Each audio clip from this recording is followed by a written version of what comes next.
नमस्कार. महाराष्ट्राचं राजकारण, समाजकारण आणि अर्थकारण तीनही पातळ्यांवर महाराष्ट्रात होत असलेला विकास जर त्याची एकत्रित चर्चा करायची असेल तर त्याच्या केंद्रस्थानी कदाचित फक्त एक माणूस असू शकतो. त्या माणसाने महाराष्ट्राला समृद्धी एक्सप्रेस हायवे सारखा एक अत्यंत महत्त्वाकांक्षी प्रकल्प दिला. महाराष्ट्रातल्या महिला त्या माणसाला लाडका भाऊ म्हणून ओळखतात. पक्षातली लोक देवाभाऊ म्हणतात आणि आपल्यासारख्या सर्वसामान्य माणसासाठी ते आपले कुटुंब प्रमुख आहेत. राज्याचे मुख्यमंत्री सन्माननीय देवेंद्रजी फडणवीस आज सकाळ संवाद या कार्यक्रमात आपल्यासोबत आहेत. आपण त्यांच्याशी निवांत आणि मनमोकळ्या गप्पा मारणार आहोत, त्यांच्याशी चर्चा करणार आहोत.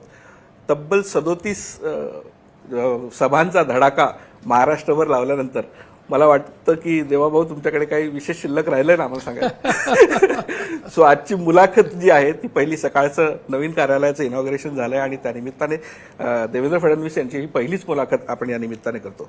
देवेंद्रजी, आपण मुख्यमंत्री झालात, तुम्ही जो काही परत येतोय असा आम्हाला सांगितलं होतं आणि तो विश्वास ज्या पद्धतीचा होता, तुमच्या विरोधकांनी तुमच्याबद्दल राळ उडवली, त्या चर्चेवरून परत हे केलं, पण त्या सगळ्या याच्यातून तुम्ही ज्या झंझावाताने परत आलात आणि ते परत आलात तेव्हा त्या तुमच्यासमोर मला वाटतं सगळ्यात मोठं आव्हान होतं ती महाराष्ट्राची आर्थिक घडी नीट बसवण्याचं आणि ते आव्हान तुम्ही सक्षमपणे पेलताना दिसताय.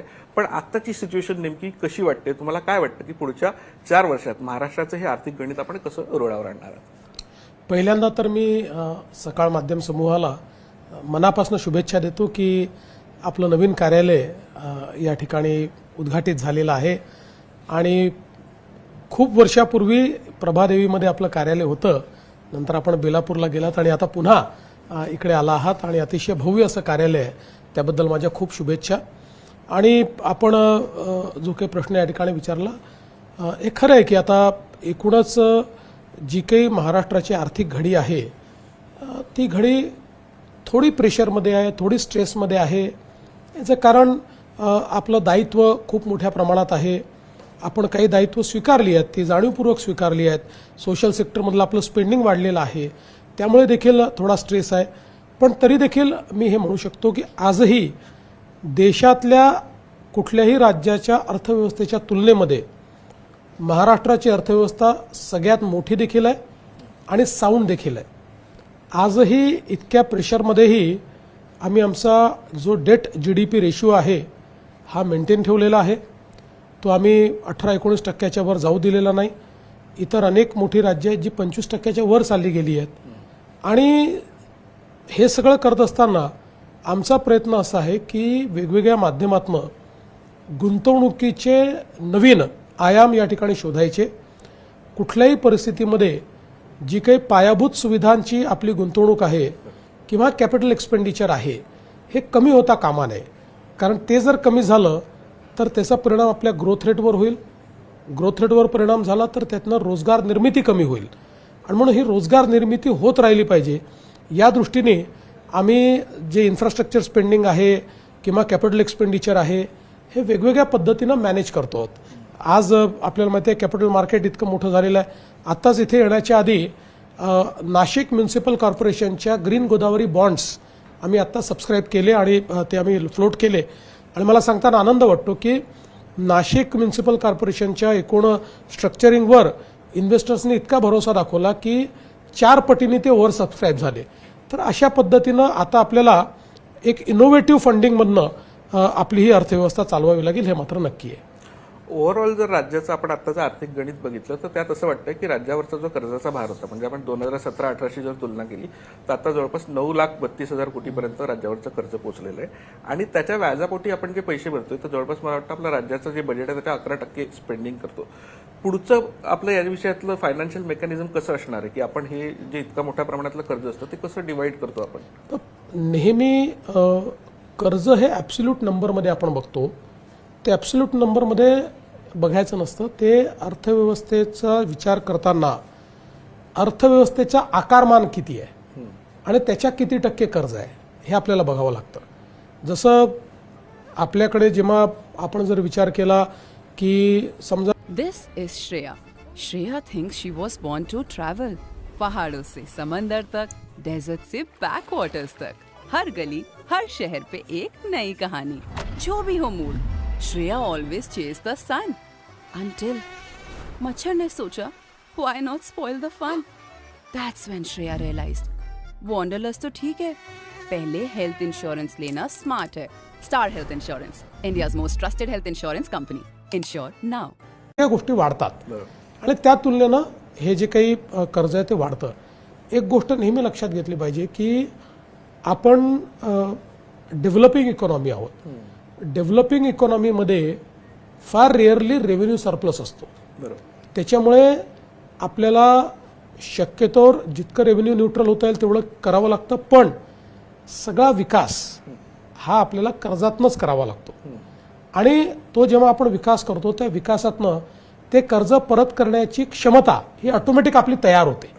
हे एक सायकल आहे. हे सायकल जर नाकारलं तर तुमचा कधीच ग्रोथ होत नाही.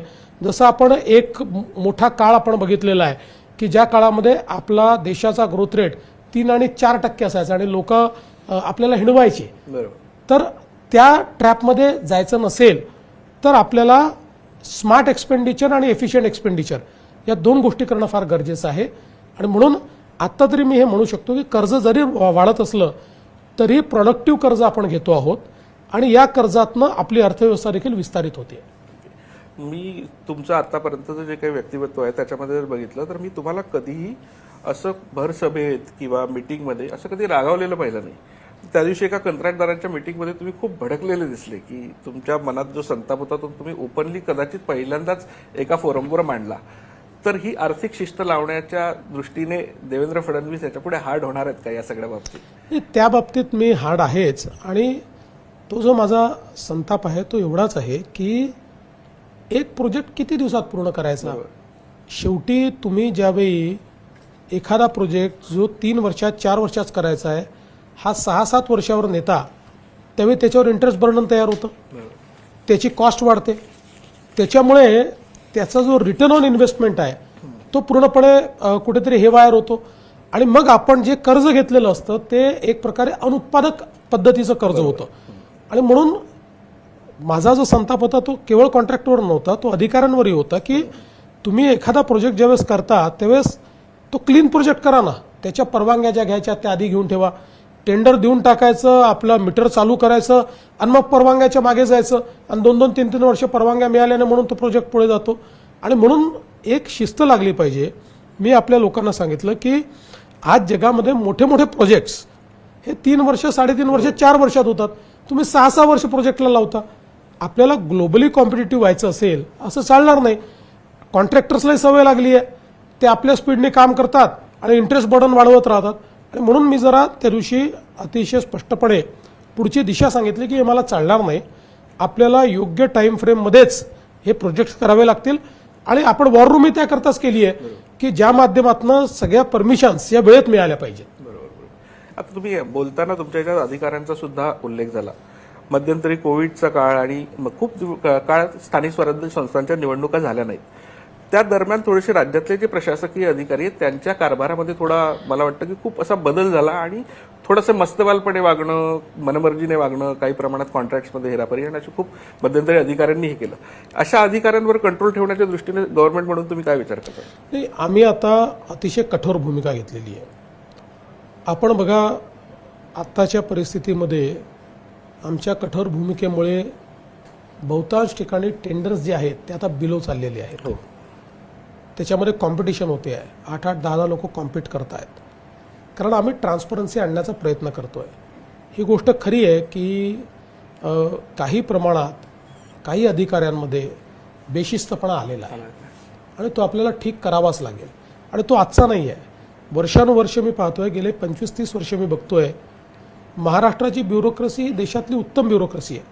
पण याच्यामध्ये 35-40% लोक अशी आहेत की जे सरकार आपणच चालवतोय या आविर्भावात वागतात. आपण मालक आहोत या आविर्भावात वागतात. मी नेहमी ब्युरोक्रेसीला सांगतो की तुम्ही चांगले आहात, पण नुसतेच चांगले आहात या इतिहासामध्ये जगलात तर तुम्ही चांगले राहणार नाही. कॉम्प्लेसंट होऊ नका. आज मला सांगताना काही म्हणजे त्याच्यामध्ये मागे पुढे मी पाहणार नाही, पण आज अनेक दक्षिणेतली राज्य अशी आहेत की ज्या ठिकाणी टेक्नॉलॉजी अडॉप्शन हे आपल्यापेक्षा जास्त ओपन आर्मनी होतं. आपल्याकडे व्हायला पाहिजे. टेक्नॉलॉजीचा हब आपण आहोत, पण अनेक वेळा मला अनेक अधिकारी रेजिस्टन्स करताना दिसतात किंबहुना काही अधिकारी असे आहेत की ज्यांना हे वाटतं की जगामध्ये त्यांच्यापेक्षा हुशार कोणीच नाही आहे. त्यांनी त्यांची हुशारी एफिशियन्सी वाढवण्यात दाखवली पाहिजे. आलेली टेक्नॉलॉजी कशी चुकीची आहे हे एक्सप्लेन करण्यात जे लोक त्या ठिकाणी आपलं सगळं श्रम लावतात असे अधिकारी काही कामाचे नाहीत. त्यांची हुशारी कामाची नाही आहे. आपल्या हुशारीने आपण जनतेला किती फायदा करू शकतो, आपलं ॲडमिनिस्ट्रेशन किती एफिशियंट करू शकतो, त्यात किती ट्रान्सपरन्सी आणू शकतो, याच्यावर तुमची हुशारी ही खरं म्हणजे त्या ठिकाणी गणली गेली पाहिजे. नाहीतर किती तुम्ही डिग्र्या घेतला, तुम्ही फर्स्ट आहात, फर्स्ट क्लास फर्स्ट आहात, आणि या ठिकाणी प्रत्येक ठिकाणी तुमचं निगेटिव्ह जर ॲटिट्यूड असेल तर असे अधिकारी हे राज्याकरता काही कामाचे नाही आहेत. सुदैवाने आपल्याकडे अनेक चांगले अधिकारी आहेत, इनोव्हेटिव्ह अधिकारी आहेत. काही अधिकाऱ्यांनी तर अगदी पाथ ब्रेकिंग अशा प्रकारचं काम केलेलं आहे. असेच अधिकारी असले पाहिजेत असं माझं मत आहे. तुमचा म्हणजे मध्यंतरीच्या काळात तुम्ही उपमुख्यमंत्री सुद्धा होतात. आम्ही तेव्हापासून पाहतोय की तुमचा प्रशासनावरची पकड असण्याचा जो काही हे आहे, तुमचा जो दबदबा आहे तो कायम आहे. आणि तो ज्या पद्धतीने तुम्ही सगळे हे सिंक्रोनाइज करायचा प्रयत्न करता तो दिसतो तुमच्या कामामधून. या सगळ्या याच्यात मला एक तुमच्या ओव्हरऑल आतापर्यंतचा जो सगळा प्रवास आहे त्याबद्दल थोडंसं विचारावंसं वाटतं की 2014 तुम्ही मुख्यमंत्रीपद, नंतर थोड्या काळासाठी उपमुख्यमंत्रीपद, विरोधी पक्षनेतेपद, आणि आता सगळ्यात टफ काळ कुठला वाटतो यातला वैयक्तिक पातळीवर? दोन गोष्टी आहेत. पहिल्यांदा तर मी तुम्हाला एक सांगतो की मी 99ला विधानसभेमध्ये आलो. त्याच्या आधी मी 2 वेळा नगरसेवक होतो, 2दा महापौर होतो. त्यामुळे प्रशासन सगळीकडनं पाहण्याचा अनुभव मला आहे. आणि 99 पासनं मी जेव्हापासनं आमदार झालो तेव्हापासनं प्रशासनाचा अभ्यास करायचा, कायद्यांचा अभ्यास करायचा, व्यवस्थेचा अभ्यास करायचा, व्यवस्था सुधारण्याकरता त्या ठिकाणी प्रयत्न करायचा, असं सातत्याने मी चालू ठेवलं. आणि म्हणून मला आज कुठलाही विभाग असेल तरी तो अंतर्बाह्य माहिती आहे. मला कुठलाही कागद रेफर करावा लागत नाही, कुठलंही पुस्तक रेफर करावं लागत नाही. मी त्या विभागाच्या बद्दल सगळ्या गोष्टी सांगू शकतो. त्याच्या स्कीम्सच्या संदर्भात काय बरोबर आहे, काय चूक आहे, तिथे काय चाललं आहे, अशा सगळ्या गोष्टी सांगू शकतो. आणि आता हे प्रशासनालाही माहिती आहे की मी हँड्स ऑन आहे. आणि म्हणून प्रशासन माझ्यासमोर गप्पा नाही मारू शकत. आणि म्हणूनच जी काही प्रशासनावर माझी पकड दिसते याचं कारण, जेव्हा प्रशासनाला माहिती असतं की तुम्हाला या गोष्टी कळतात, तुम्हाला माहिती आहे, तुम्हाला you cannot be taken for ride, तरी प्रशासन हे एक योग्य पद्धतीनं काम करतं. आता तुम्ही टफ काळ म्हणाल ना, तर प्रत्येक जबाबदारीमध्ये एक वेगळ्या प्रकारचा चॅलेंज आहे. हो, कुठलीच जबाबदारी अशी नाही की ज्याच्यात चॅलेंजेस नाही. तुम्ही मुख्यमंत्री असता, आणि मुख्यमंत्री पदासोबत मी गृहमंत्रीपद माझ्याकडे ठेवलं आहे. गृहमंत्री हा एक असा प्राणी आहे की ज्याला चांगली न्यूज कधीच ऐकायला मिळत नाही. सकाळी उठल्यापासनं राज्यात काय वाईट घडलंय हेच तुम्हाला ऐकावं लागतं आणि त्याच्यावर तुम्हाला कारवाई करावी लागते. त्यामुळे एक प्रकारचे ते चॅलेंजेस वेगळे आहेत. जेव्हा तुम्ही विरोधी पक्षात असता त्यावेळी जनतेचा आवाज म्हणून तुम्हाला एस्टॅब्लिश करायचं असतं. तुम्हाला त्यावेळी सत्तेशी समझोता न करता सत्तेशी लढाई करावी लागते. त्याचा एक वेगळा चॅलेंज असतो. त्यामुळे असं मी म्हणणार नाही की कुठला काळ जास्त चॅलेंजिंग होता. प्रत्येक काळ कमी अधिक प्रमाणात चॅलेंजिंग होता. आणि मागे वळून पाहताना मला असं वाटतं की प्रत्येक काळ हा मला अधिक मॅच्युअर करणारा होता, अधिक प्रगल्भता देणारा होता, अधिक शिकवणारा होता. मी जेव्हा म्हणजे सुरुवातीला तुम्ही आमदार असतानाचं मला तुमचं पिक्चर आठवतं, आणि तेव्हा मी कायम बघायचो की तुमच्याकडे असताना फाईलचा गठ्ठा कायम, म्हणजे अधिवेशनाला जाताना अशा भरपूर कागद घेऊन तुम्ही आतमध्ये जायचात, बाहेर यायचात. तर मला असं खूपदा वाटतं की तुम्ही जर मुख्यमंत्रीपद किंवा हे राजकारण आणि या याच्यात आलं नसतात तर अकॅडमिक क्षेत्रात जाण्याची काही तयारी, कारण अभ्यास इतका बारीक करत नाहीत राजकारणी सहसा. मला खरं म्हणजे मला वकील व्हायचं होतं. म्हणजे वकील आहेच मी, पण मला प्रॅक्टिस करायची होती. सुप्रीम कोर्टापर्यंत प्रॅक्टिस करायची होती. मला बारेट लॉ करायचं होतं. ते शक्य झालं नाही. आता जनतेची वकिली मी करतोय, पण हा मला पहिलेपासून कुठल्याही विषयाच्या खोलात जाण्याचा एक माझी सवय आहे. म्हणजे आपण बघितलं असेल की अगदी पहिल्या टर्ममध्ये देखील मी ज्यावेळेस बोलायचो त्यावेळेस सभागृहामध्ये 8-8, 10-10 पुस्तकं रेफर करायचो. कायद्यांवर बोलत असताना आपण जर ज्यावेळेस वॅटचा कायदा आला होता त्याच्यावरचं माझं भाषण जर आपण बघितलं असेल, किंवा या ठिकाणी जो काही फिस्कल रिस्पॉन्सिबिलिटी बिल आलं त्याच्यावरचं माझं भाषण आपण बघितलं असेल, तर या प्रत्येक भाषणाच्या वेळी 8-8, 10-10 पुस्तकं रेफर करून मी त्यातले दाखले देत नेहमी बोलायचो. त्याच्यामुळे एक प्रकारे इन्फॉर्म बोललं पाहिजे, वरवर न बोलता सुधारणात्मक आपल्याला काय करता येईल याच्यावर माझा भर असायचा. आणि म्हणूनच मला असं वाटतं की माझ्या पहिल्या स्टर्ममध्ये मला राष्ट्रकुल संसदीय मंडळाने उत्तम संसदपटूचा पुरस्कार देखील दिला आणि माझ्या पहिल्याच टर्ममध्ये जे राज्यातले मंत्री होते किंवा मुख्यमंत्री होते हे जरी मला भाषणाला तेव्हा कमी वेळ मिळायचा, मी नवीन सदस्य होतो, तरी देखील आवर्जून उपस्थित राहायचे आणि माझ्या भाषणाला ते किंमत द्यायचे, कारण त्यांनाही माहिती होतं की मी पॉलिटिकल बोलत नाही, मी विचारपूर्वक बोलतो. बरोबर. तुमच्या ओव्हरऑल आतापर्यंतच्या कारकिर्दीमध्ये हे जे सगळे स्थित्यंतर आणि ही सगळी पाहिली तर त्याच्यातला प्रोग्रेस रिपोर्ट असा दिसतो प्रॉपर वर जाताना. पुढच्या 5 वर्षात आम्ही देवेंद्र फडणवीसांमुळे तुम्ही स्वतः म्हणून तुमचं प्रोजेक्शन कसं पाहता? मला असं वाटतं की आत्ता तरी ही जी टर्म आहे ही मला फार ट्रान्सफॉर्मेटिव्ह करायची आहे. बघा, रोजचे प्रश्न राहणार आहेत, कधी दुष्काळ असतो, कधी अतिवृष्टी असते, ते ठीक आहे, त्याला सामोरं जावं लागतं, कारण शेवटी आपला महाराष्ट्र हा शेतकऱ्यांचा महाराष्ट्र आहे, त्यामुळे त्यांच्या अडचणी हे आपल्याला दूर कराव्याच लागतात. पण या सगळ्या गोष्टी करताना आपल्याला ट्रान्सफॉर्मेटिव्ह काय करता येईल, शाश्वत काय करता येईल, याच्याकडे मला अधिक लक्ष द्यायचं आहे. आपलं जे सरकार आहे हे इन्स्टिट्यूशन म्हणून कसं बिल्ड करता येईल. माणूस येतो, माणूस जातो, पद्धती बदलत जातात, असं न करता गव्हर्नमेंट ॲज अ इन्स्टिट्यूशन आपल्याला कसं बिल्ड करता येईल हा मला प्रयत्न करायचा आहे. फायनान्शियल सस्टेनेबिलिटी कशी आणता येईल याचा मला विचार करायचा आहे. इन्फ्रास्ट्रक्चर आणि इंडस्ट्री यामध्ये आपण एक ऑटो पायलट मोडवर कसे जाऊ या संदर्भातलं माझं प्लॅनिंग आहे. त्यामुळे मला असं वाटतं की आता एक अनुभवी अशा प्रकारचा मुख्यमंत्री म्हणून मी या पदावर बसलेलो आहे. प्रशासन आतून बाहेरून बघितलेलं आहे, अडचणी काय येतात त्याची कल्पना आहे. या अनुभवाचा फायदा महाराष्ट्राला कसा देता येईल याचा. In Europe's most innovative region, they care for the health of humanity. But there's more. Hans Dietrich, he's got a new hip joint. Now he can move and sit much better. Hans Dietrich, sit. Sit. Technically he can. Come and help us improve mobility for humans and beyond.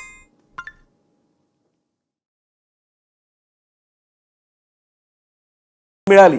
मी असं नाही म्हणत, मला माहित आहे की तुम्ही पक्षाच्या पूर्ण शिस्तीत आणि याच्यात, पण त्याच विषयाने जायच्या विचारात कधी विचार केला या विषयाचा? नाही, मी हा विचार केला नाही आणि आज तरी मला तो करायचं कारणही वाटत नाही. पहिल्यांदा तर राजकारणामधला माझा अनुभव आहे की जे लोक खूप विचार करतात, खूप प्लॅन करतात, ते नेहमी आपल्याला त्याच जागी बसलेले पाहायला मिळतात. शेवटी राजकारणामध्ये आपलं काम करत राहावं, तुमचं नशीब तुम्हाला जिथे न्यायचं आहे ते नेतं. एवढंच एक मी नेहमी पथ्य पाहिलेलं आहे की जी भूमिका मिळाली त्यात आपली पूर्ण जान झोकून द्यायची, पूर्ण ताकदीनं ती भूमिका निभवायची. त्यामुळे मला कधी कुठली भूमिका निभावताना कमीपणा वाटला नाही. प्रत्येक भूमिकेमध्ये तुम्ही बघितलं असेल मी फक्त माझं जॅकेट चेंज करतो, म्हणजे व्हर्च्युअल जॅकेट जे आहे ते चेंज करतो. काल मुख्यमंत्री आहे तर मुख्यमंत्र्याच्या याच्यात, आज विरोधी पक्ष नेता तर विरोधी पक्षाच्या याच्यात, मग उपमुख्यमंत्री आलं तर उपमुख्यमंत्री. त्यामुळे त्याच्यामध्ये दुसरं देशातली एक वस्तुस्थिती आपण समजून घेतली पाहिजे की आज देशामध्ये मोदीजींसारखे एक अतिशय सक्षम पंतप्रधान आपल्याला लाभले आहेत. सुदैवाने मोदीजीची तब्येत अतिशय उत्तम आहे. कार्यक्षमता ही 40 वर्षाच्या व्यक्तीला लाजवेल अशा प्रकारची त्यांची कार्यक्षमता आहे. त्यामुळे आमच्याकरता तर हे अगदी स्पष्ट आहे की 2029 नंतरही मोदीजीच देशाचे पंतप्रधान राहतील आणि मोदीजींच्याच नेतृत्वात हा देश पुढे जाईल. तुम्ही मतांचा कुंभमेळावा 8-10 दिवस करून आलात आणि आपल्याकडे नाशिकला कुंभमेळावा आहे आता, आणि तिथे झाडं कापण्याच्या मुद्द्यांवरून गेल्या काही दिवसापासून प्रचंड राड उठते, लोकांचा विरोध आहे. खरंच अशी वृक्षतोड करणं आणि हे करणं अवॉइड करता येऊ शकत नाही का? पहिली गोष्ट तर अशी आहे की साधारणपणे वृक्षतोड टाळली पाहिजे याबद्दल कोणाचं दुमतच असू शकत नाही. फक्त याचं राजकीयकरण हे चुकीचं आहे. असं आहे की साधुग्रामची ही जागा कित्येक वर्षापासून त्या ठिकाणी साधुग्राम आपण तयार करतो. आपण जर त्याचा 2015चा गुगल इमेज बघितली, 2016ची गुगल इमेज बघितली, इथे कुठलंही झाडं नाहीत. 2017-18ला त्या ठिकाणी महानगरपालिकेने एक प्रस्ताव घेतला, अतिक्रमण होत आहे, काही वृक्षारोपण केलं पाहिजे. आपली ही 50 कोटी वृक्षाची स्कीम चाललेली होती. त्या अंतर्गत थोडा विचार न करता, मी चूक आहे असं म्हणणार नाही, पण आपल्याला बाबा परत 12 वर्षांनी ते वापरावं लागतं, विचार न करता एक डेन्स अशा प्रकारचं त्या ठिकाणी प्लांटेशन करण्यात आलं, जे आता मोठं झालेलं आहे. आणि म्हणून साहजिक लोकांना असं वाटतं की आता इथे हे वृक्ष आहेत आणि तुम्ही कसे तोडता. आता प्रशासनासमोर देखील हा ही अडचण आहे की ते तोडले ना तर साधुग्राम कुठे करायचं. कारण आपण बघा की जो प्रयागराजचा कुंभमेळा होतो तो 15,000 हेक्टरमध्ये होतो, 15,000 हेक्टर. आणि आपल्याला कुंभमेळा करायचा 350 एकरात, आणि तिथली जमीन जर मिळाली नाही तर हा कुंभमेळा होईल कसा. पण त्याचवेळी कुंभमेळा जो आहे हा आपल्या सनातन संस्कृतीचं एक प्रतीक आहे. आणि सनातन संस्कृतीमध्ये वृक्ष, पर्यावरण याला एक विशेष महत्त्व दिलेलं आहे, नदीला विशेष महत्त्व दिलं आहे. आपण नदीची आराधना करणारे लोक आहोत. आणि म्हणून एक प्रकारे हाही समज लोकांचा जो आहे की बाबा कुंभमेळा करता आणि वृक्ष कसे तोडता, तर तो देखील योग्य आहे. तर मी यातला नीट मधला मार्ग काढावा लागेल आपल्याला. जागा पण आपल्याला वापरता येईल, पण जेवढी वृक्ष वाचवता येतील तेवढी वाचवली पाहिजे. काही वृक्ष ट्रान्सप्लांट करावे लागले तर ती ट्रान्सप्लांट केली पाहिजे. मी जी काही प्रशासनाशी चर्चा केली, कारण या गोष्टी काही माझ्या स्तरापर्यंत आल्या नाही, पण मी सगळं माध्यमात आल्यानंतर प्रशासनाशी चर्चा केल्यानंतर प्रशासनाचे मत आहे की जे त्यातनं बेस्ट करता येईल ते करण्याचा आपण प्रयत्न करू. कुंभमेळाही झाला पाहिजे आणि आपल्याला झाडं देखील कशा पद्धतीनं जास्तीत जास्त वाचवता येतील हा प्रयत्न केला पाहिजे. फक्त मला असं वाटतं की याचं जे राजकीयकरण चाललेलं आहे ते काही योग्य नाही आहे. प्रत्येक गोष्टीत राजकारण आणायचं हे योग्य नाही.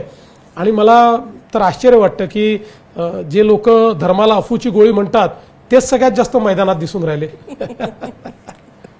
यात पर्यावरणाच्याच अँगलने मला गेल्या काही दिवसापासून, आता तुम्हाला पण जाणवत असेल ते सातत्याने, मानव आणि प्राणी हा संघर्ष ओव्हरऑल खूप वाढत चाललाय. म्हणजे आपलं शहरीकरण वाढतंय आणि हे तो ओव्हरऑल जेव्हा आपण ही शहरं प्लॅन करतो आपल्या गावांचं, आता नगरपंचायती आणि याचं सगळं जे प्लॅनिंग करतो, तर असं वाटतं का की कायम आपण हे गृहीत धरताना आपण फक्त माणसाच्याच अँगलने प्लॅनिंग करतो.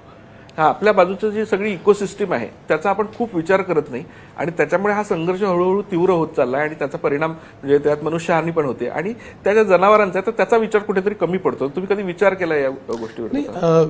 हे काही प्रमाणात खरंच आहे, पण याचे वेगवेगळे अँगल्स देखील आहेत.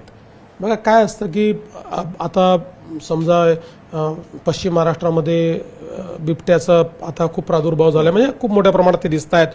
महाराष्ट्रात सगळीकडेच दिसत आहेत. आपल्या पूर्व विदर्भामध्ये वाघाचा जास्त प्रकोप आपल्याला पाहायला मिळतोय. याचं मेन कारण काय आहे की गेले काही वर्ष आपण प्राण्यांचं संवर्धन केलं. प्राण्यांची संख्या संपत होती, ती आपल्या इकोसिस्टीमच्या दृष्टीने महत्वाची होती. आणि म्हणून आपण खूप स्ट्रिक्ट अशा प्रकारचे रेग्युलेशन्स आणले, त्यांचं संवर्धन केलं. त्यामुळे आता त्यांची संख्या मोठ्या प्रमाणात वाढली आहे. आता ही संख्या वाढल्यानंतर त्याचे काही चॅलेंजेस आहेत. उदाहरणादाखल आपण जर ईस्टर्न विदर्भाचा सगळा हा जो बेल्ट बघितला की जिथे खूप मोठ्या प्रमाणात आपले वाघ आहेत, टायगर्स आहेत, तर वाघ असा प्राणी आहे की ज्याचा इलाका तो मार्क करतो. आता संख्या वाढल्यानंतर तेवढा जास्तीचा इलाका त्याला हवा लागतो. आता कोर झोन नंतर जो बफर झोन आहे तिथेही टायगर झोन तयार झालेला आहे.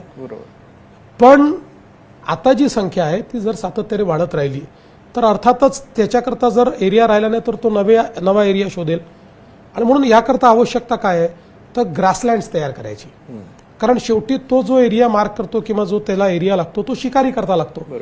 ग्रासलँड जर जास्तीत जास्त तयार झाले तर त्यातनं आपल्याला त्याच्याकरता जे काही हरिण असेल किंवा जे काही त्याचं इकोसिस्टीम हे आहे ती तयार होते आणि तो त्या इकोसिस्टीम मध्ये राहतो, मग तो शहराकडे येत नाही.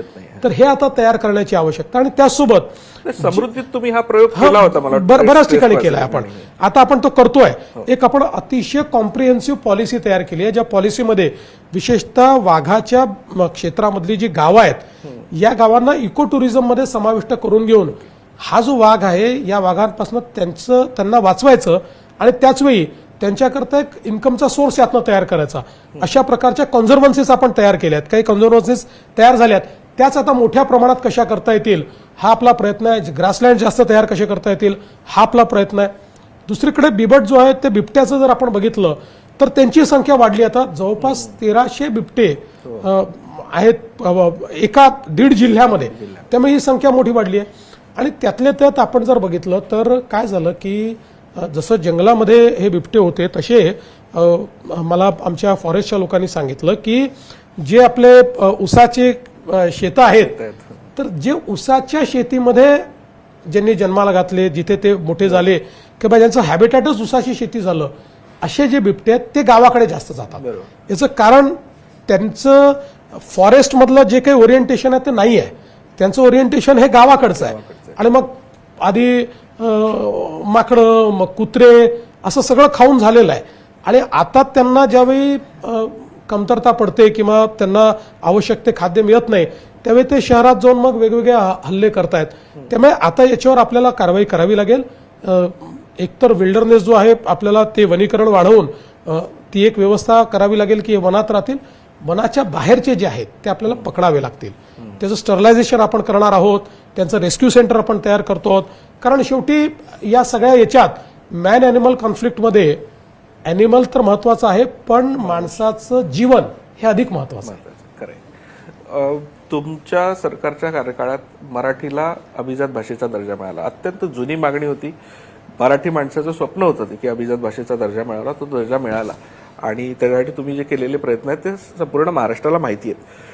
पण गेल्या काही काळात आपण जर मुंबईचा स्पेसिफिकली विचार केला तर इथे थोड्या प्रमाणात मराठी माणसाची गळचेपी होते असं दिसतंय. म्हणजे काही विशिष्ट समाज, काही विशिष्ट लोक, कबूतर खाण्यासारखा मुद्दा असू दे किंवा मराठी माणसाचा त्याचा ओव्हरऑल रोजगार, धंदा आणि त्या अनुषंगाने असल्यामुळे तर मराठी माणूस कुठेतरी मुंबईपासून दूर जातोय, त्याची गळचेपी होते असं वाटतं एकीकडे. आणि दुसरीकडे सरकारची जी काही धोरणं आहेत, म्हणजे मध्यंतरी प्राथमिक शाळांमध्ये ते 4थी पर्यंतचं भाषा धोरण सरकारने जाहीर केलं, त्यानुसार थोडंसं इथे आपला इनबॅलन्स होतोय असं वाटतं का? पहिल्यांदा तर माझं मत असं आहे की मुंबईमध्ये मराठी माणसाची गळचेपी कोणीच करू शकत नाही आणि ती आम्ही कधी होई देणार नाही. हे खरं आहे की मुंबईमध्ये एक कॉस्मोपॉलिटन शहर झालं आहे. आजही इथली सगळ्यात मोठी पॉप्युलेशन ही मराठी स्पीकिंग आहे. देशभरातनं लोक आले आहेत, वेगवेगळे भाषा बोलणारे, वेगवेगळे सामाजिक परिवेश असलेले लोक आपल्याला या ठिकाणी दिसतात. पण प्रिडॉमिनंटली मुंबई मराठी आहे आणि ती जन्मभर मराठीच राहणार आहे. त्याचं मराठी पण कोणी घालवू शकत नाही. हे खरं आहे की मध्यंतरीच्या काळामध्ये आपल्या रिडेव्हलपमेंटच्या पॉलिसीज अशा होत्या की ज्या पॉलिसीजनी मराठी माणसाला मुंबईच्या बाहेर जायला मजबूर केलं. पण आता आपण ज्या पॉलिसीज आणलेल्या आहेत त्यामुळे मराठी माणसाला मुंबईमध्येच घर मिळतं आहे, मोठं घर मिळतं आहे, तो इथेच पुनर्वसित होतोय.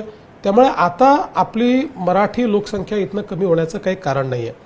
आता एक खरं आहे की कधी कधी काही कॉन्फ्लिक्ट्स तयार होतात, मराठी हिंदी तयार होतात. पूर्वी मराठी आणि साऊथ इंडियन कॉन्फ्लिक्ट्स व्हायचे. पण हे जेवढ्या मोठ्या प्रमाणात दाखवले जातात तेवढ्या मोठ्या प्रमाणात नाही आहे. कारण मुंबईच्या संस्कृतीमध्ये सगळे लोक गुण्यागोविंदाने नांदणारे आहेत. म्हणजे आपण बघा की गणेश उत्सव मराठी माणसाचा उत्सव आहे, अख्खी मुंबई साजरा करते.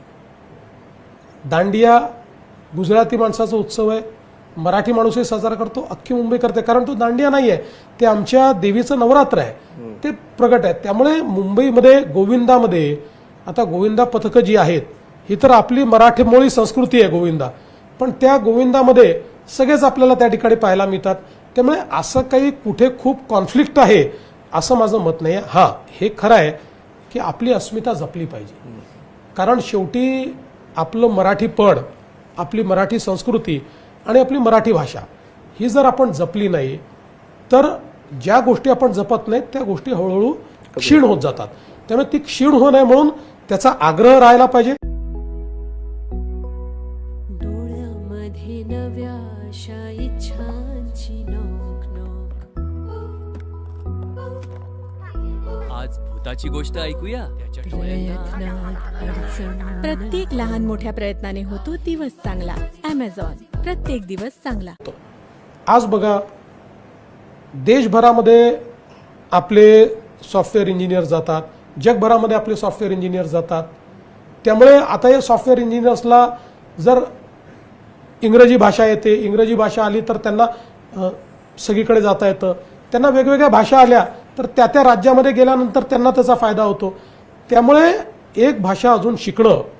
आणि आपण जर बघितलं तर भारतरत्न डॉक्टर बाबासाहेब आंबेडकरांनी हिंदी भाषेच्या संदर्भात आग्रह धरला होता आणि हिंदी भाषा शिकली पाहिजे सगळ्यांनी हे सांगितलं होतं. मला एकाच गोष्टीचा खरं सांगतो की एकच गोष्टीचा खंत मला आहे. आणि ती खंत कशाची आहे? तुम्ही भारतीय भाषेला विरोध करता आणि इंग्रजीला पायघडा घालता. पण इंग्रजी ही आवश्यक भाषा आहे. मला स्वतःला वाटतं इंग्रजी शिकली पाहिजे. इंग्रजी शिकण्याबद्दल माझं, पण आपल्या भारतीय भाषांना इतका टोकाचा विरोध करायचा जसं काही पाकिस्तानची भाषा आहे अशा पद्धतीनं विरोध करायचा आणि इंग्रजीला मात्र पायघड्या घालायच्या, या वृत्तीला माझा विरोध आहे. बाकी माझा कशाला विरोध. हे जे मराठीपणाचं गाठोडे ते ज्या दिशेने जातं तर ती दिशा महानगरपालिकेच्या निवडणुकांकडे जाते जनरली. तर त्या दृष्टीने आता ऑब्व्हियसली तुमची तयारी सुरू झालेली असेल आणि तर जागा वाटप आणि ओव्हरऑल या याच्यावर काही बेसिक चर्चा सुरू झाली आहे. आता आम्ही चर्चा सुरू करू. आतापर्यंत आम्ही सगळे नगरपालिकेच्या निवडणुकीमध्ये होतो.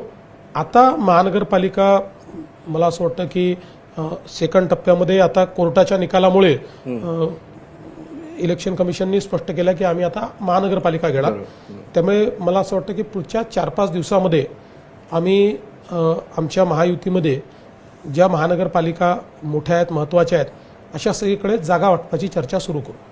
तुमचे सहकारी मंत्री आहेत एकनाथ शिंदेजी, ते गेल्या 3-4 दिवसापासून वेगवेगळ्या ठिकाणी इंटरव्ह्यूज देत आहेत आणि त्या इंटरव्ह्यूजमध्ये ते सांगतात की आमच्याकडे ऑलरेडी 117 सिटिंग नगरसेवक आहेत, तर आमच्याकडे जेवढे सिटिंग आहेत तेवढ्या लोकांना तरी आम्हाला तिकीट आधी लागणारच आहे. तर हे जे तुमच्यामध्ये आणि शिंदे साहेबांमध्ये खूप प्रेम वाढतंय गेल्या काही दिवसांमध्ये. तुम्ही दोघं जण एकाच दिवशी सेम दिवशी सांगता की आम्ही दोघं जणांचे रिलेशन्स एकदम चांगले आहेत आणि ते असावेत अशी आमची सदिच्छा आणि अपेक्षा सुद्धा आहे. पण थोडे फार प्रमाणात तुमच्यातले कॉन्फ्लिक्ट दिसायला लागलेत बाहेर, तर ते हे महापालिकेच्या अनुषंगाने सुरू असलेली बॅटिंग समजायची. मला असं वाटतं की कॉन्फ्लिक्ट्स वगैरे नाही आहेत. आपल्या घरामध्येही 2 भावांची प्रत्येक गोष्टीत मतं एक नसतात, ती वेगवेगळी असतात, ती प्रखरतेने दोन्ही भाऊ मांडत असतात. तसं काही गोष्टींवर आमचं एकमत नाही होत. सगळ्या गोष्टीत एकमत झालं असतं आम्ही वेगळे पक्ष कशाला राहिलो असतो, एकच पक्ष राहिलो असतो. त्यामुळे आम्ही तिघही वेगवेगळे पक्ष आहोत, आमची काही मतमतांतर आहेत, पण ब्रॉडर इश्यूजवर आम्ही एकत्रित आहोत आणि आम्ही एकत्रित राहणार आहोत. त्यामुळे एखाद्या निवडणुकीत आम्ही सोबत आहोत की नाही आहोत, शेवटी या कार्यकर्त्यांच्या निवडणूक आहेत.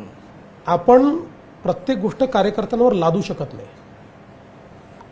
आमच्या निवडणुका आहेत तर तुम्ही राबून काम करा आणि तुमच्या निवडणुका आल्या की तुमच्यावर गोष्टी आम्ही लादू, असं चालत नाही. त्यांच्याही भावनेची कदर आपल्याला करावी लागते आणि म्हणूनच आम्ही नगरपालिकेत निर्णय घेतला की शेवटचा कार्यकर्ता लढतो. ठीक आहे, जिथे शक्य आहे तिथे करू, जिथे नाही तिथे. त्यामुळे याच्यात तुम्ही बघितलं असेल, असंही आपल्याला दिसलं की तिघही वेगळे लढतोय, असंही दिसलं की तिघही एकत्रित लढतोय, असं दिसलं की शिंदेसाहेब आणि पवारसाहेब एकत्रित आहेत, आम्ही वेगळे आहोत, आम्ही आणि शिंदेसाहेब एकत्रित आहोत, पवारसाहेब वेगळे आहेत, आम्ही आणि पवारसाहेब एकत्रित आहोत, शिंदेसाहेब वेगळे आहेत. सगळ्या प्रकारची कॉम्बिनेशन्स आम्ही या निवडणुकीमध्ये पार पाडलेली आहेत. कारण ही कार्यकर्त्यांची निवडणूक आहे. महापालिकेची निवडणूकही कार्यकर्त्यांचीच आहे, पण त्याच्यामध्ये स्टेक्स मोठे आहेत, लार्जर अशा प्रकारचं एक पिक्चर आहे. त्यामुळे तिथे आम्ही एकत्रित येण्याचा प्रयत्न निश्चितपणे करणारच आहोत. जेव्हा बीजेपीचा विषय येतो तर भारतीय जनता पक्षाला आता तसं पाहिलं तर फार साथीदारांची गरज नाही. तुमची कपॅसिटी आता 100% भाजप दिसते सगळीकडे. नुसतं महाराष्ट्रातच नाही तर देशभरातलं वातावरण असं आहे की सगळीकडे भाजप आहे आणि तुमची तेवढी ताकद आहे. तरी सुद्धा हे युतीचं गाठोड पुढं कितपत घेऊन चालायचं? मला असं वाटतं की आमचे जे मित्र आहेत यांना सोबत ठेवायचा हा आमचा निर्णय आहे आणि ताकद वाढली असली तरी देखील माझं मत आहे की आजही महाराष्ट्रामध्ये आमच्या दोन्ही मित्रांची आम्हाला गरज आहे आणि भविष्यातही 2029 मध्येही आम्ही युतीनेच निवडणुका लढणार आहोत. त्यामुळे आम्ही ताकद वाढवतच राहू. ताकद आम्ही कुठेही आपली कमी होऊ देणार नाही. ताकद वाढवत राहू, पण ताकद वाढली म्हणून मित्रांना सोडून द्यायचं असं आम्ही कधीच करणार. आपण मध्यंतरीच्या काळात काय बघितलं, मराठा आरक्षण, मराठा आणि ओबीसी संघर्ष झाला आणि या सगळ्या गोष्टी ओव्हरऑल आपला जो महाराष्ट्रातला सामाजिक ताण आहे तो थोडासा वाढतोय असं वाटतं. आणि जेव्हा जेव्हा मराठा आरक्षण किंवा मराठा ओबीसी संघर्ष असा विषय येतो तर दरवेळेस देवेंद्र फडणवीसांना विलन करण्याचा प्रयत्न होतो. स्पेसिफिकली म्हणजे महाराष्ट्रातले इतर कुठल्याही पक्षाचे नेते येत नाहीत, कोणीच कुठे आजूबाजूला कोणी दिसत नाही आणि सेंटर ऑफ अट्रॅक्शन नेहमी देवेंद्रजीच असतात. स्पेसिफिकली इतकं प्रेम काय आहे विशिष्ट लोकांचं तुमच्या? मला असं वाटतं की एक तर तुम्ही जे बोललात ते खरं आहे की सामाजिक संघर्षाने आपली सामाजिक वीण जी आहे ती कुठेतरी आपल्याला ढिली झालेली, सैल झालेली आपल्याला पाहायला मिळते. मी नेहमी सांगतो की मराठा असतील, ओबीसी असतील, मायक्रो ओबीसी असतील, आपले वेगवेगळे अनुसूचित जाती, अनुसूचित जमाती असे सगळे समाज असतील, शेवटी आपण सगळे छत्रपती शिवरायांचे मावळे आहोत. आपण प्रत्येकाचा इतिहास बघा, त्या इतिहासाचा सुवर्ण क्षण हा छत्रपतींच्या राज्यातच आपल्याला पाहायला मिळतो. अनेक वेगवेगळ्या समाजाच्या योद्ध्यांनी हे स्वराज्य तयार करण्याकरता बलिदान दिलेलं आपल्याला पाहायला मिळतं. मग अशा परिस्थितीमध्ये छत्रपतींच्या मावळ्यांनी जातीच्या आधारावर एकमेकाशी भांडावं हे काही महाराष्ट्रामध्ये योग्य नाही आहे. प्रत्येकाला आपली अस्मिता आहे, आपलं भलं झालं पाहिजे असं वाटतं, याच्यामध्ये काही गैर आहे असं माझं मत नाही. अर्थातच आता अशा प्रकारच्या ज्यावेळी काही व्यवस्था निर्माण होतात तर अशा प्रकारचे आव्हानं जेव्हा येतात त्या आव्हानांना मी सामोरं जातो. मी कधी पळ काढला नाही आव्हानांना, त्या आव्हानांना सामोरं गेलो आहे. जेव्हा तुम्ही आव्हानांना सामोरं जाता त्यावेळेस तुम्हाला भूमिका मांडावी लागते. जेव्हा तुम्ही भूमिका मांडता त्यावेळी ती कधी कोणाला आवडते, कधी कोणाला आवडत नाही, पण to be always politically correct यांनी कधीही समाज चालू शकत नाही. तुम्ही आजचं मरण उद्यावर ढकलता, तुम्ही समाजामध्ये अधिक तेढ निर्माण करता. त्यामुळे त्यावेळी जी योग्य भूमिका आहे ती योग्य भूमिका मी घेतली आहे. कुठल्याही समाजाची बाजू घेतली नाही, पण कुठल्याही समाजाचा विरोध केला नाही. ज्या समाजाकरता जे करणं आवश्यक आहे ते आपण केलं. मराठा समाजाचं आरक्षण असेल, मराठा समाजाकरता अण्णासाहेब पाटील आर्थिक विकास महामंडळ असेल किंवा सारथीची व्यवस्था असेल, ओबीसी समाजाकरता महाज्योती असेल, ओबीसीच्या आरक्षणाचा प्रश्न असेल, प्रत्येक वेळी खंबीर भूमिका मी घेतली. त्यामुळे त्यावेळी ज्यांना कदाचित ती भूमिका त्यांच्या मर्जीची वाटली नाही त्या लोकांनी माझ्यावर टीका देखील केली. आणि दुसरं काय आहे की अनेक लोकांना असं वाटतं की बाबा मी ज्या समाजाचा आहे त्या समाजाचा असल्यामुळे माझ्यावर अटॅक केला तर आपल्याला काहीतरी राजकीय फायदा होईल, की बाबा हा ब्राह्मण समाजाचा माणूस आहे त्यामुळे याच्यावर अटॅक करून. त्यांच्या हे कधीच लक्षात आलं नाही की जात ही जनतेच्या मनात नाही, ती फक्त नेत्यांच्या मनात आहे. आणि अलीकडच्या काळामध्ये लोक तुमची जात पाहत नाहीत, तुमचं कर्तृत्व पाहतात. तुमचं कर्तृत्व काय आहे.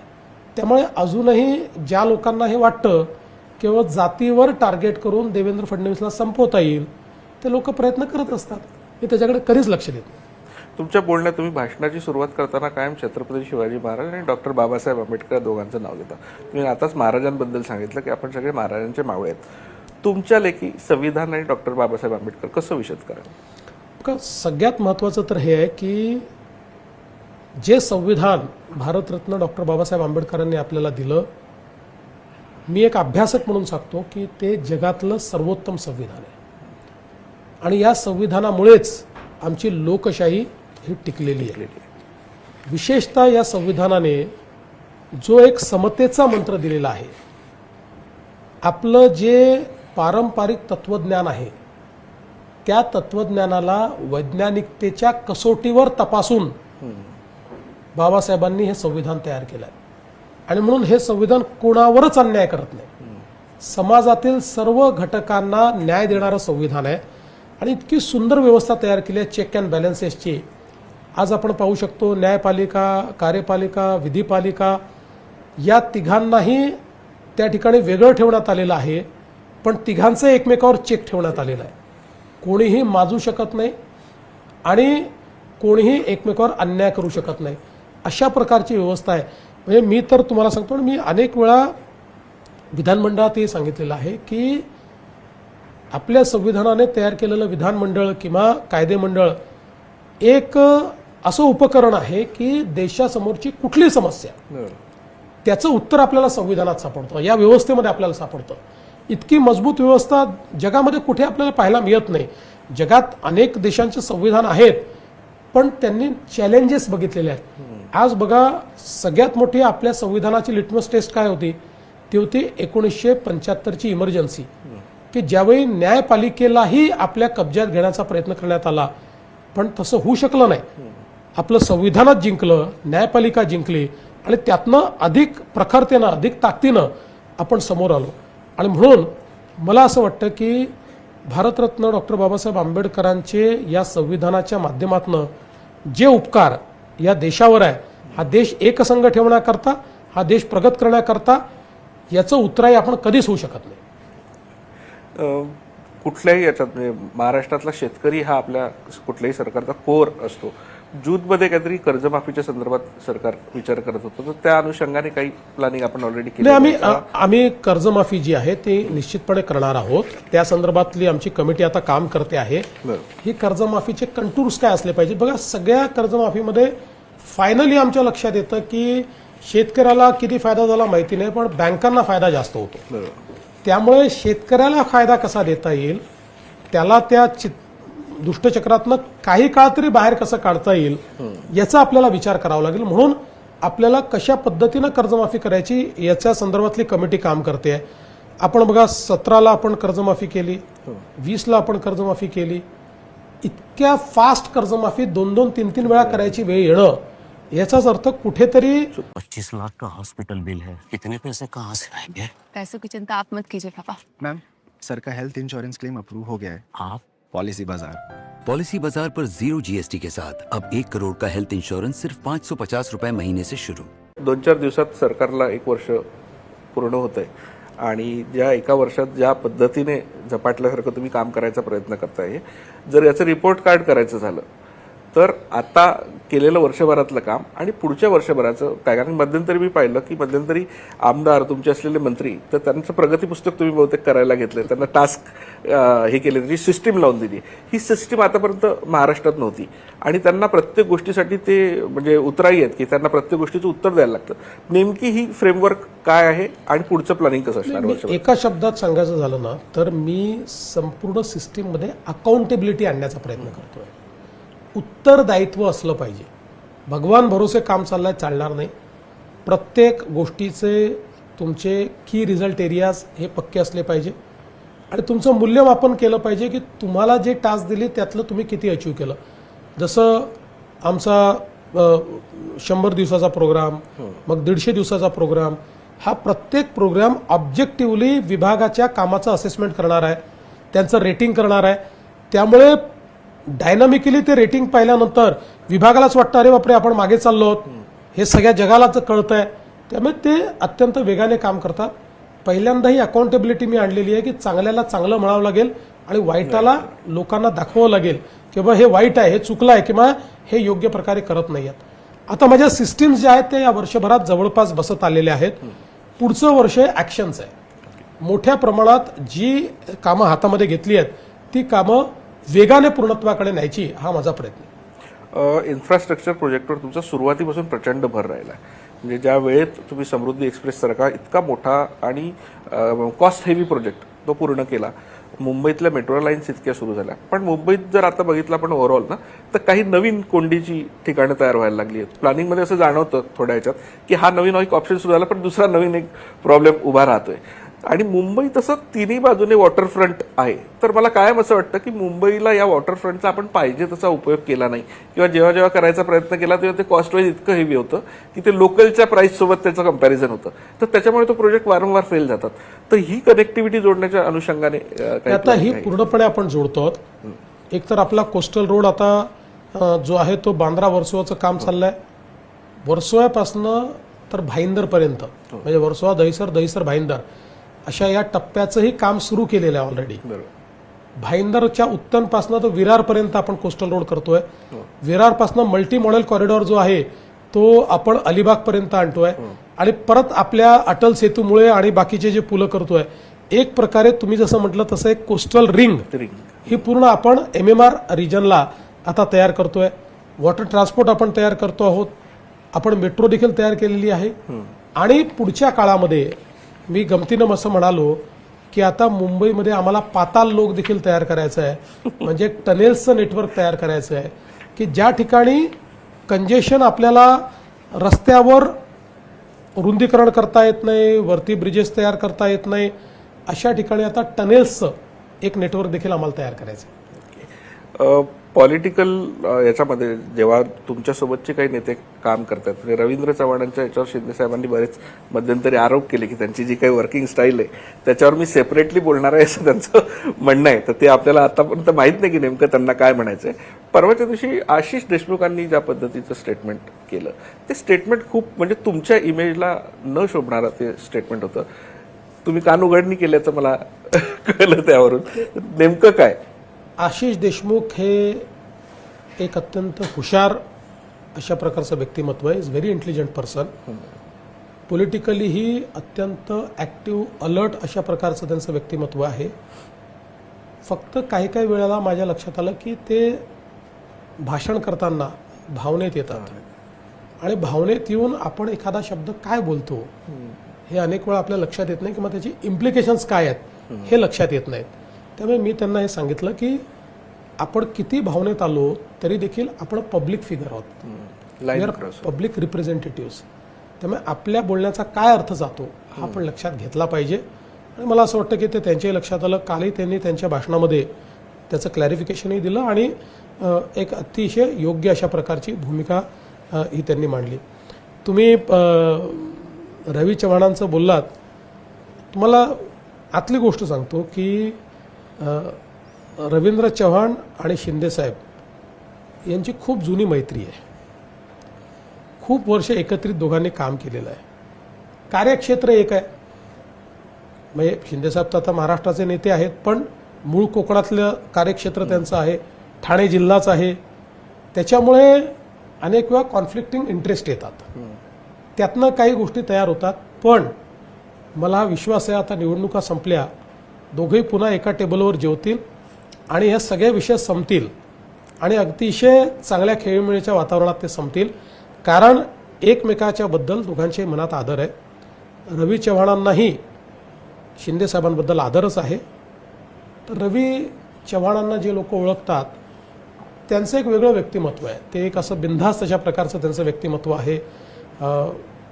म्हणजे कुठल्याही प्रेशरमध्ये न येता काम करणारं ते व्यक्तिमत्व आहे.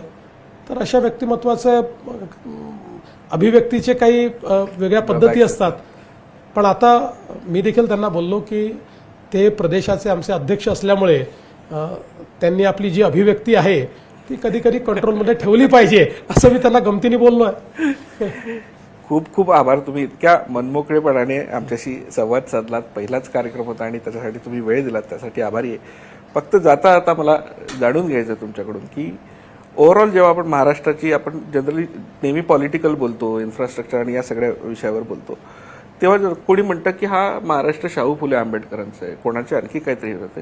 महाराष्ट्राचं जर एका वाक्यात वर्णन करायचं झालं तर देवेंद्र फडणवीस यांच्या नजरेत महाराष्ट्र म्हणजे काय? मी असं म्हणेन की एक मोठी संस्कृती असलेला महाराष्ट्र, वारकरी विचाराने संपूर्ण समाजाला एकत्रित आणणारा महाराष्ट्र आणि त्या एकत्रित समाजामध्ये छत्रपती शिवाजी महाराजांचं शौर्य हे रोपित करणारा महाराष्ट्र, ही महाराष्ट्राची संस्कृती आहे. त्यामुळे सगळ्या समाजांचं एकत्रित अशा प्रकारचं ज्याला आपण बुके म्हणतो, पुष्पगुच्छ म्हणतो, तो आपला महाराष्ट्र आहे आणि तो तसाच राहायला पाहिजे. खूप खूप आभार. थँक्यू.